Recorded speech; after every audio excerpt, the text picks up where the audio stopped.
Hello বন্ধুরা, তো আজকে আমি রান্না করছি পমফ্রেট মাছের ঝাল পেঁয়াজ কাঁচা লঙ্কা দিয়ে। তো কেমনভাবে করছি দেখতে থাকো রেসিপিটা। এতে আমি আদা রসুন বাটাও দেবো।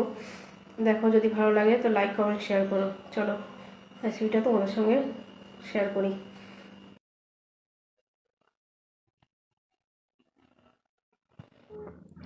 তো দেখো, এখানে মাছ, পেঁয়াজ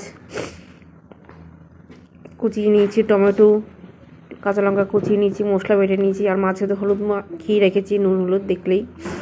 তো এখানে কড়াই গরম হয়ে গেছে, তেল, এবার মাছ ছেড়ে দেবো।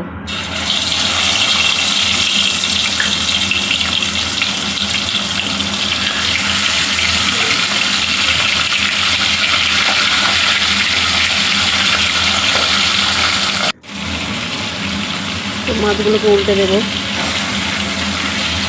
একটু ভাজা হয়ে গেছে। মাছগুলো একটু বড়ো বলে অসুবিধা হচ্ছে, ভয় লাগছে ভেঙে যদি যায়।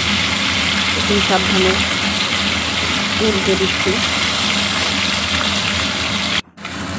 তো দেখো, মাছগুলো ভাজা হয়ে গেছে, তুলে দিচ্ছি। এইভাবে বাকি মাছগুলো ভেজে নেব। সেটা দেখালাম না, তোমাদের মাছ ভাজা হয়ে গেছে সেটাই দেখাচ্ছি, কারণ ভিডিওটা বড় হয়ে যাবে।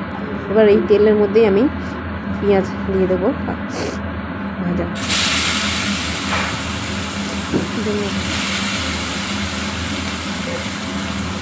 আগে পেঁয়াজগুলো একটু নরম হয়ে আসবে, তারপর টমেটো কাঁচা লঙ্কা দেবো।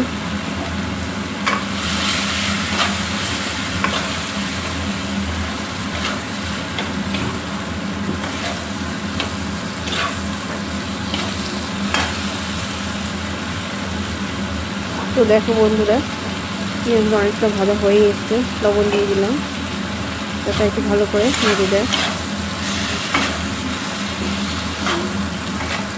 দেখো, পেঁয়াজটা ভাজা হয়ে গেছে প্রায়। কাঁচা লঙ্কা আর টমেটোটা ছেড়ে দেবো।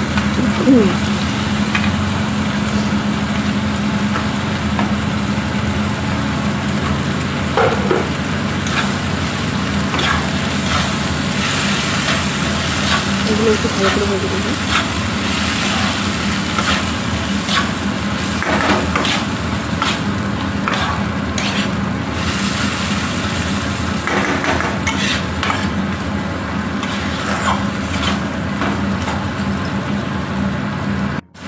দেখো, টমেটোটা নরম হয়ে গেছে। এবার আমি বেটে রাখা মশলাটা দিয়ে দিচ্ছি, আদা জিরে পেস্ট।